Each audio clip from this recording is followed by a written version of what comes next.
So ரெண்டாவது sneak peek from Ireland. Sir ரொம்ப நல்லா இருக்கு சார்.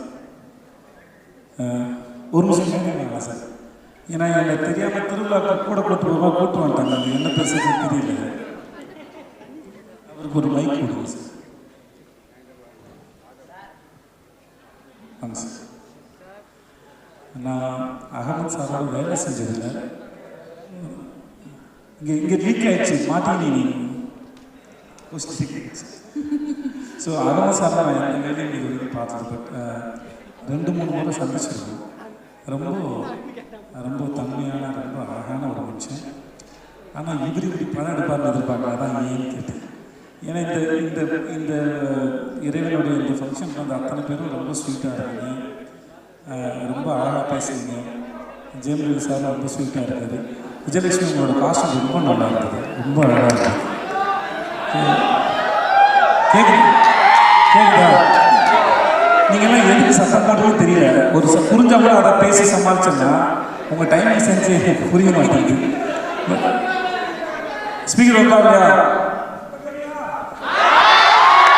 Better mic.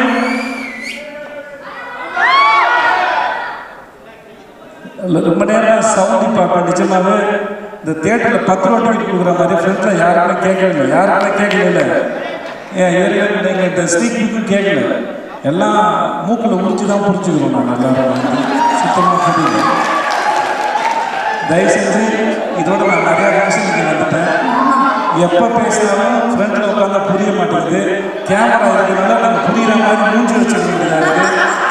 ஸோ இவங்க ஆக்டிங் சீன்லாம் எனக்கு செலவு பண்ண வேண்டியதாக இருக்குது. சாதாரண ஃப்ரீயாக நடிக்கிறது இதுக்கு ஃப்ரீயாக நடிக்க வேண்டியதாக இருக்குது.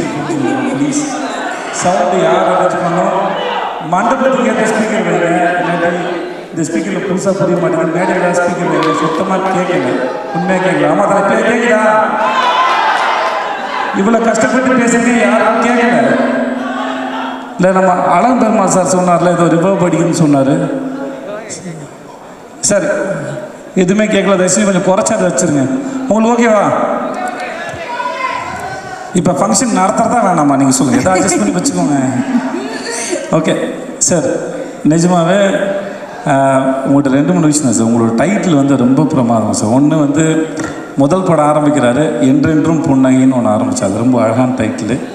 அடுத்து ஆமாம் வாமனன் தான் நான் ஃபோட்டோ கொடுத்துருக்கேன். நான் போயிட்டு டீனரில் ஆஃபீஸ் யாரும் பேசுகிறாங்க நடுவில். ஓகே வாமனன் அந்த டி நகர் ஆஃபீஸ்க்கு வந்து நான் ஃபோட்டோ கொடுத்துருக்கேன் சார். நான் வந்து பார்த்துருக்கேன் நான். ஸோ நம்ம ஜிஎன் செட்டி ரோட்டில் வந்து அந்த ஜிஆர்டிக்கு ஆப்போசிட்டில் தான் ஆஃபீஸ் இருந்தது. 2nd ஃப்ளோர்னு நினைக்கிறேன், தெரியல, if I'm not wrong. So அப்போ வந்து நான் ஃபோட்டோ கொடுத்துருக்கேன். ஸோ வாமனன் சின்னதாக இருந்தப்பில் அப்புறம் என்னென்று பூண்டைன்னு சந்தோஷமாக இருந்தார். அப்புறம் மனுஷன்னாரு. இன்றைக்கி இறைவன் ஆகிட்டீங்க. அது சார் உங்களை சொல்ல சார். என்ன சார் கிசு மற்றவங்க வேலை சார், நீங்கள் செய்யாதீங்க சார். அது இல்லை சார். இறைவன் டைட்டிலும் சரி, அது மேலே ரத்தம் தெளிச்சும் சரி. எனக்கு டிசைனர் கோபி பிரசன்னா ரொம்ப பிடிக்கும். அந்த ஆளோட ஒர்க் எப்பயுமே ரொம்ப சென்சிபிளாக இருக்கும். இந்த டைட்டில் வந்து ஒரு மாதிரி கிறுக்கி ஒரு மாதிரி நம்ம இறைவன் சொல்லும் போதே ஒரு மாதிரி ஒரு விளக்கை ஏற்றி ஒரு மாதிரி ஒரு ரொம்ப சாந்தமான ஒரு ரொம்ப அமைதியான ஒரு நம்பிக்கையான ரொம்ப ஹோப்ஃபுல்லான ஒரு வேர்டு வந்து இறைவன். வாழ்க்கைக்கு வந்து எப்பயுமே வந்து அந்த வார்த்தையை சொல்லும்போது ஒரு பெரிய நம்பிக்கை பிறக்கும் நமக்கு. இறைவா அப்படின்னு சொல்லும்போது நம்பிக்கை பிறக்கும். ஆனால் அந்த வார்த்தையை வச்சு பயமுறுத்தி அதை கிறுக்கி இப்படி ஒரு டேர்மில் யூஸ் பண்ண முடியுங்கிறது இந்த டைட்டில் வச்சது வந்து ரொம்ப ஆச்சரியமாக இருந்தது. உங்கள் டைட்டிலுக்கே நான் ரொம்ப பிடிச்சிருக்கேன். அடுத்த டைட்டில் ஜனகணமனமும் ரொம்ப நல்லா இருக்குது சார். பிரமாதமாக இருக்குது. அப்புறம் இந்த முன்னாடி சொன்ன மாதிரி இவங்க எல்லாருமே ரொம்ப நல்ல மனுஷங்களாக இருக்காங்க. இவங்களுக்கு பின்னாடி இப்படி ஒரு முகம் இருக்கான்னு தெரியல. இவர் கூட பழகிறமா ஜாக்கிரதையாக பழகுங்க, பெட்டராக நான் சொல்கிறேன்.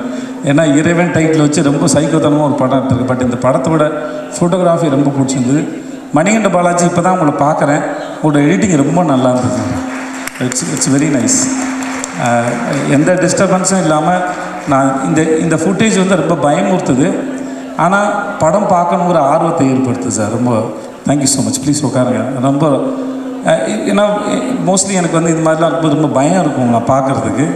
நான் ரொம்ப இது பால் மாதிரி ரொம்ப சாஃப்டான ஆள். நான் வந்து எல்லாம் பார்க்கும்போது ரொம்ப பயப்படுவேன். ஆனால் வந்து இந்த படம் இந்த ஃபுட்டேஜ்லாம் பார்க்கும்போது இந்த படம் என்னவா இருக்குது, எதை நோக்கி நகருது அப்படின்னு தெரிஞ்சுக்கிற ஆர்வத்தை ரொம்ப ஏற்படுத்துது. அதுவும் ஒரு ட்ரெய்லரில் வந்து ரொம்ப ஒரு ஹீரோவை ரொம்ப ஜஸ்ட் லைக் தட் அப்படி இன்ட்ரடியூஸ் பண்ணி வச்சுங்க வந்து அது இந்த படத்தோட மூடுன்னு நினைக்கிறேன். அப்புறம் இந்த படத்துக்கு யூஸ் பண்ண கலர் டோன் முதற்கொண்டு அப்புறம் இந்த ஸ்னீக் பிக்கில் யூஸ் பண்ணுற பேக்ரவுண்ட் ஸ்கோர்லாம் ரொம்ப நல்லா இருந்துச்சு sir. It is so beautiful. இந்த டைட்டில் எப்படி யோசிச்சிங்கன்னு மட்டும் எனக்கு சொல்லுங்கள், நான் கேட்டு தெரிஞ்சுக்கிறேன். இந்த படத்தோட கதையை நான் ஓரளவு இப்போ தான் சுதன் சார்கிட்ட உட்காந்து லைட்டாக கேட்டு தெரிஞ்சுக்கிட்டேன். ரொம்ப பியூட்டிஃபுல்லான ஒரு லைன், ரொம்ப சூப்பராக இருக்குது. இந்த கதையை நீங்கள் சொன்னீங்க 10 நிமிஷம் சொன்னேன் நயன் மேடம்கிட்ட, அப்புறம் ஜெயம் ரவி சார்ட்ட உடனே ஏற்றுட்டான். இந்த லைன் ரொம்ப பிரமாதமாக இருக்குது. கண்டிப்பாக படம் பார்க்குற எல்லாரையும் இந்த படம் வந்து நிறைய சர்ப்ரைஸ் எலிமெண்ட் இருக்குன்னு நினைக்கிறேன். அப்புறம் ஐ திங்க் ஆடியன்ஸோடையும் எங்களோட இன்னர் சென்ஸோடய நிறைய இன்ட்ராக்ட் பண்ணணும்னு நான் நினைக்கிறேன். உங்களுடைய படத்தோட கதை எனக்கு அவர் சொன்னதையும் இங்கே நடந்து வச்சு பார்க்கும்போது எனக்கு அப்படி தான் தோணுது.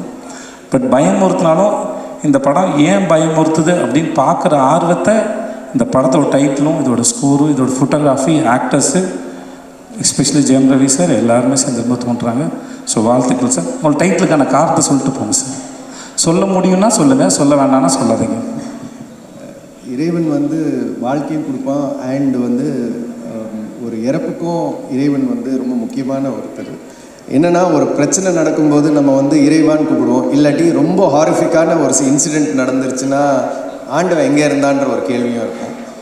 அண்ட் ஒரு சில பேர் வந்து தன்னை இறைவனை நினச்சிக்கிட்டு இந்த பூமியில் வாழ்ந்துட்டு இருக்காங்க. இந்த ஸ்னீக் ஒரு லைன் வந்து தண்டனை கொடுக்குறது தான் தன்னை இறைவன் நினச்சிக்கிற ஒரு சைக்கோன்னு. அது இந்த ஸ்னீக் பீக் மூலம் ரிலீஸ் பண்ணதுக்கு ரொம்ப நன்றி. படத்தை பற்றின எந்த ஐடியாவும் இல்லாமல் இருந்தது.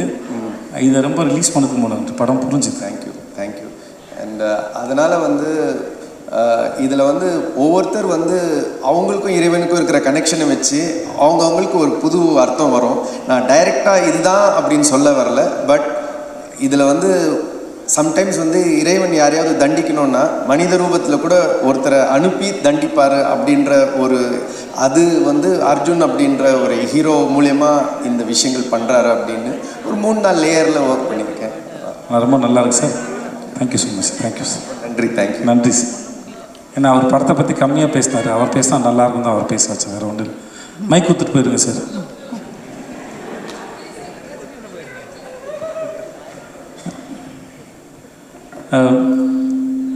மற்றபடி இந்த படத்தில் வேலை செஞ்ச அத்தனை பேருக்கும் சில பேரை வாழ்த்த வயது இருக்குது, அதனால் வாழ்த்துக்கள்.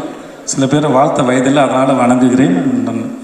அப்புறம் ஜெயம் ரவி இவர் யாருன்னா, நான் சினிமாவுக்கு நடிக்க ட்ரை பண்ணும்போது நான் நடித்த 2வது படம். படம் வந்து அசோக் முருகா படத்தோட ஹீரோ அசோக் ஒரு படம் நடித்தார். அதில் நடித்த அப்புறம் அவரை பார்க்கல. நான் இப்போ சினிமாவுக்கு நான் நடிக்கணும்னு ஆசைப்பட்டு நான் ட்ரை பண்ணி இப்போ இளையராஜா சார் ஸ்டூடியோ இருக்கிற அந்த அதுக்கு முன்னாடி மோகன்ராஜா சாரோட ஆஃபீஸ் இருந்தது. அங்கே போய் ஃபோட்டோ கொடுத்து நான் போய் பார்த்த முதல் ஹீரோ வந்து ஜெயம் ரவி. அது ஷூட்டிங் வந்து வடபள்ளி கோயில் பின்னாடி வேர்ல்டு ஜிம்னு ஒரு ஜிம்மில் நடந்துச்சு. எனக்கு படத்துக்கு 250 ரூபா கொடுத்தாங்க, இந்த படத்தில் 400 ரூபா கொடுத்தாங்க. எனக்கு இன்க்ரிமெண்ட் மாதிரி இருந்தது. அப்புறம் இந்த படம் பண்ணும்போது ராஜா சாரை போய் பார்த்தேன், ஜெயம் ராஜா சாரை போய் பார்த்தேன். அப்போது நாங்கள் ஒரு 4-5 பேர் பார்த்தோம். இந்த படத்தில் உங்களுக்குலாம் ஜிம்பாய் ரோல் அப்படின்னாங்க. எனக்கு அப்போ அதெல்லாம் என்னன்னு தெரியாது. ஸோ இது ஒரு கேரக்டர் கிடச்சிருக்கு அப்படின்னு சந்தோஷமாக தான் வந்தேன். அப்போது இதில் எம்குமரனில் வந்து நதியா மேடம் சொல்லுவாங்க, எனக்கு ஒரு பையன் இருக்கான், அவன் பாக்ஸர்னு ஒரு மாசான ஒரு இன்ட்ரடக்ஷன் இருக்கும். அந்த இன்ட்ரடக்ஷன் ஷாட் எடுக்கும்போது நான் அங்கே கீழே நின்றுருந்தேன். அவர் மேடையில் இருந்தாப்புல, நான் அந்த ஓகே சுந்தர் சார் பக்கத்தில் லெஃப்டில் நின்றுருந்தேன் நான். ஸோ நான் பார்த்த முதல் ஹீரோ வந்து ஜெயம் ரவி. அவருடைய இந்த ஃபங்க்ஷனில் வந்து இங்கே கலந்துக்கலாம் ரொம்ப சந்தோஷப்படுறேன். இதை தாண்டி நாங்கள் பர்சனலாக ஒரு 4-5 தடவை மீட் பண்ணியிருக்கோம். எல்லோரும் சொல்வது போல் நிஜமாக ரொம்ப ஸ்வீட்டான மனுஷன், ரொம்ப ஒரு அழகான மனுஷன், வெரி ஹேண்ட்ஸம் சார். அண்ட் என்னை இந்த ஃபங்க்ஷன் கூப்பிட்டது ரொம்ப ரொம்ப நன்றி. நிஜமாகவே இந்த படம் வந்து நான் வந்துட்டேன், இல்லை சுதனுக்காக வந்தேன், இல்லை அகமது சாருக்காக வந்தேன், இல்லை ஜெயம் ரவி சார் அப்படிலாம் இல்லை. படமாகவே எனக்கு பார்த்ததில் இந்த ட்ரெய்லர் பார்த்ததில் ரொம்ப பிடிச்சிருந்தது. இந்த படம் மிகப்பெரிய வெற்றி அடைய என்னுடைய வாழ்த்துக்கள். நானும் இறைவன்கிட்ட வேண்டிக்கிறேன் சார். வாழ்த்துக்கள் சார். நன்றி. That's so sweet sir. இதை கண்டிப்பாக சொல்லி ஆகணும். ஒரு பெரிய ஹீரோவுடைய ஃபங்க்ஷனுக்கு இன்னொரு பெரிய ஹீரோ வரதே ரொம்ப ரேர். அதை நீங்கள் பிரேக் பண்ணியிருக்கீங்க. இவ்வளோ நேரம் பொறுமையாக ஃபுல் ஈவெண்ட்டை பார்த்து கடைசி வரைக்கும் இருந்து ஒரு ஃப்ரெண்டாக வெல்விஷராக வந்திருக்கீங்க. Thank you so much sir. அதுக்காகவே ஜெயம் ரவி பெரிய ஹீரோ தான், நான் இல்லை. சார் இதெல்லாம் ஓவர் சார், தன்னடக்கம் சார். சார் கூடிய சீக்கிரம் இந்த காம்பினேஷன் இப்போ இப்போ நீங்கள் இந்த இடத்துல இருந்தால் எப்படி இந்த ஒரு காம்பினேஷனை நாங்கள் படம் பார்க்கணும், Jayam Ravi sir and Vijay Sethupathi sir combination. ஏற்கனவே வந்து கதை சொன்னாங்க ஆ ஒரு படத்துக்கு, ஆ நான் அவர் கூட நடிக்க மாட்டேன்னு சொல்லிட்டேன். ஏன்? அது எப்படி மேடையில் சொல்கிறது? இல்லை, ஏற்கனவே வந்து போகன் அப்போ நடிக்கிறதா இருந்தது. ஓகே. அப்போ வந்து எனக்கு டேட் இல்லை, செட் ஆகலை, அதனால் பண்ண முடியல. அதுக்கப்புறம் நாங்கள் 2 பேரும் அது விஷயமா ஒரு பார்ட்டியில் மீட் பண்ணி ரொம்ப நேரம் அதை பற்றி டிஸ்கஸ் பண்ணியிருக்கோம். So we had enough discussions. ஃபியூச்சரில் பார்க்கலாம் இல்லையா? நிஜமாக பண்ணலாம். எனக்கு வந்து எப்பயுமே very open. I love to work with you sir. Thank you super so sir, much. You waiting. And எப்பவுமே விஜய் சேதுபதி சார் அப்படின்னாலே எல்லாருக்கும் ஒரு gift கொடுப்பீங்க. ஜெயம் ரவி சாருக்கு இருக்கா இன்னைக்கு? இந்த ஷூ ஒரு விஷயத்தை பல முறை பண்ணால் அது பழசு, அது ஒரு முறை பண்ணும்போது தான் புதுசு. நான் தனியாக கிஸ் அடிக்கிறேன் சார் உங்களுக்கு. நான் thank you sir. Thank you so much Vijay Sethupathi sir. Thank you. பேச்சே